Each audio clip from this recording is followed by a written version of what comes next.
Okay, so in this session, we'll see how we can import the data from CSV file into our DBFS system.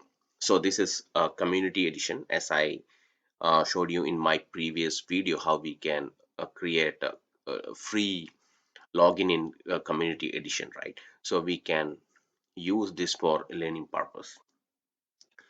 So to start with, I downloaded one CSV file from internet, and now we can upload the file into our DBFS system. Okay, so for that, click on data. Then you can see on the right side add data button. Click on that add data. That will open up another window, right? So here you can browse the file uh, and select the file that you want to upload. Click on browse and select the file. So if I select the first file, that is address NBSP book, that is size is very high because this community edition is free edition and they are not giving um, much space to store the data. So we'll not be able to upload this file. You can see that error occurred when processing file, right? As I told you before, this is just for learning purpose. You don't need that much big data to start with, right? For that, once you complete your learning, you can go to Azure portal, create one free account. Then inside portal, you can create Databricks site and Databricks service, and there you can do any kind of data, any big kind of data. It's very scalable and you can use that. But this one is just for understanding learning purpose, so you can select the um, less data, right? When small size files. So again, click on this. So this one, if you look at legally operating business, this is just 29 MB. 29 MB is fine, and that itself is enough for us to learn. Just click on open. So once it is uploaded from your local system to DBFS, it will give you multiple options to create the table. Either you can use GUI or command option, right? So currently I want to explain the command option because creating the table with GUI is very simple. So if you understand, if you have the control on command, that will be good for you to going forward. So anyway, I uploaded this file before, so I'm just canceling it. This I just want to show you how you can upload. So yeah, I'm just going to cancel it. Okay, now I'll go to the workspace, or you can go to cluster. Click on cluster. Here you can see I already opened the notebook, right? So if you click on the notebook and click on this, so this, when you upload the file, and if you choose to create the table using command prompt, this window will appear, right? And you can see the first cell is overview. It's giving some kind of description what the code is doing. So if you want to make this kind of cell, you can use percentage %md command and hash hash for creating this heading, right? So if you want to see the command inside this cell, just double click on that. So you can see this is what I was telling, percentage %md and hash hash overview for heading. So for heading, you need to use hash hash. Then you can give the description. Okay. Okay. Now this is the code that will um, give you that will let you create the table from the CSV file. So the default location, once you upload the file into DBFS, is file store slash tables and the file name, right? If you want to know how many files are there in this location, you can use dbutil.fs.ls location. So this is the command that you can use, dbutils fs.ls and the file path. So currently I have 1, 2, 3, 4, 5, 6 files in the same path which I uploaded before, right? So it shows all the files. And now we'll go back. So you don't need to give this variable. You can give directly into your df command. I mean this command while creating the data frame. Uh, we can give this here in first schema. Here directly you can give true or false. First row is header or not, that is you can give true or false here. And a delimiter, what kind of delimiter you are using, comma or bar or whatever, right? And finally where you are going to uh, load the location, okay, from where your file is located, from where you need to load the file and create the data frame. So okay, so you should know what exactly data frame. There are three different things coming in Spark, right?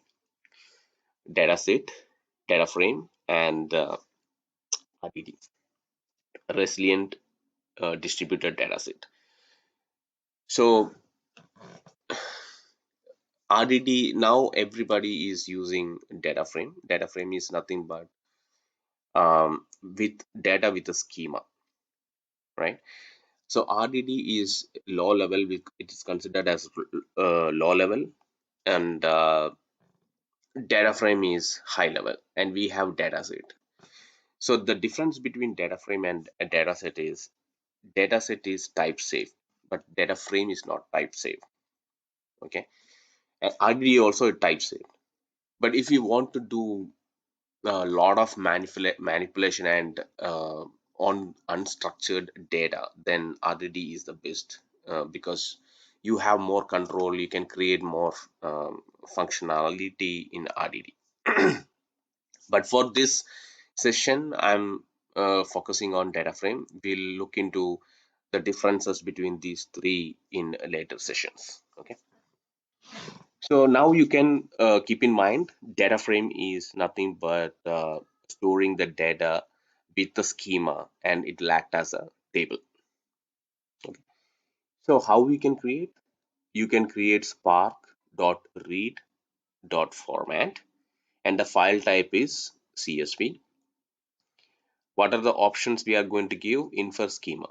Infer schema says that if it is true, Spark will go through each and every um, records in the file, and it will find out the schema for that.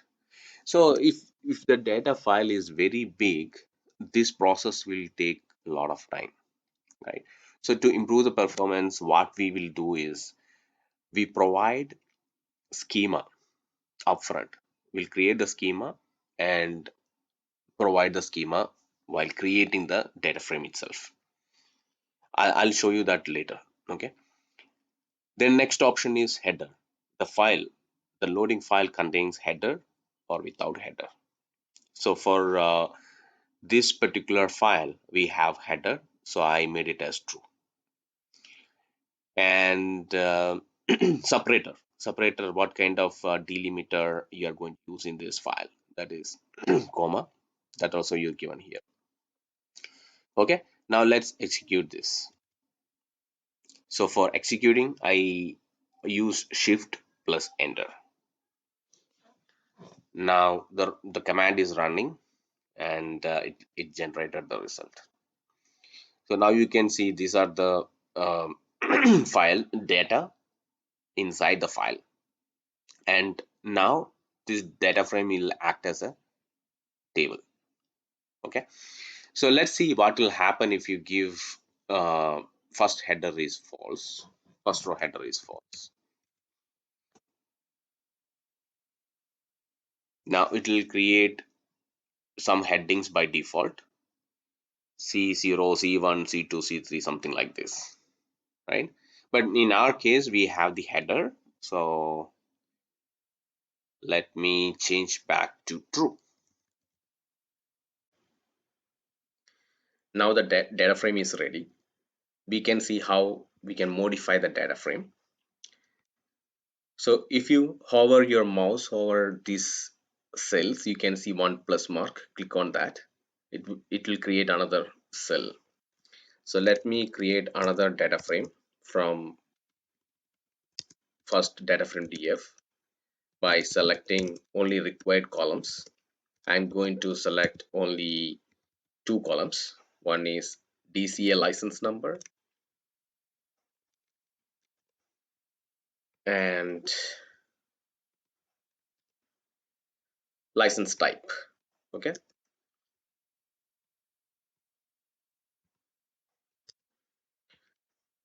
press shift enter. This will take only these two columns from data frame df and store it into another data frame df1. So let's see the result. Df1 dot show 10 records. Yeah, so we have only two records, two columns, right? Now next I want to pick only those records for which license type is individual. So same way, create another cell. Oh, you can have all these statement in one cell and execute it. Okay. So normally when you automate the program, you create all these statement in a one cell or multiple cell. Even with multiple cell, it will work. Once you call this notebook, it will execute all the statement one by one. Whether it is one cell or multiple cell, it doesn't matter. Okay. Okay. Now you can use where or filter to filter the records from your data frame. Where is more familiar for everyone because we are using where condition in your SQL statement. So I'm going to use where here. If you want to use the column, first we need to import the function call from the library sql.functions. So from PySpark.sql.function import call. Okay. Now create another data frame. Let's say df2, and I'm filtering df1 using column license space type equal to individual.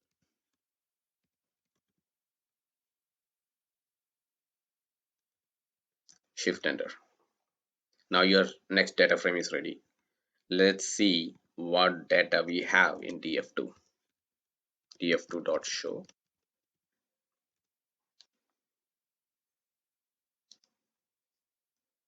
Wow, we didn't pick any. Let me see. um, Maybe it's spelling mistake, right? So okay, run it again and let's see what we have. Yes, so it was spelling mistake. Now we got all the data, individual records, license numbers. So once you manipulate the data frame, you can save the result into file, or you can even create a table and append these records into the table. So even if you create table, basically the file is storing in a store file, in the store. In this case, it is dbfs, but if you're using Azure or AWS, the result will be storing in their data store, right? And if you want to make further processing in the notebook, you don't need to you can create temporary table or view. So how you can create using this command, temp table name. You can either directly give the name here inside this, but this method also will work. So we declared one variable, provided the name, and use df2 dot create or replace temporary view and provide the name. Okay. So the problem with the temporary view is once you come out from this session, temporary view will not be available, and the temporary view is not available for other sessions, right? So if you want to make sure that the result transformed data is required for other programs to consume, you can save that result set into permanent table. So if you use df.write format parquet dot save table, save as table, provide the permanent table name, so it will store all the result set permanently. So there are multiple format available in Spark, like Parquet, ORC, then Avro. I'll talk about this later in this, not in this session, different session. Okay.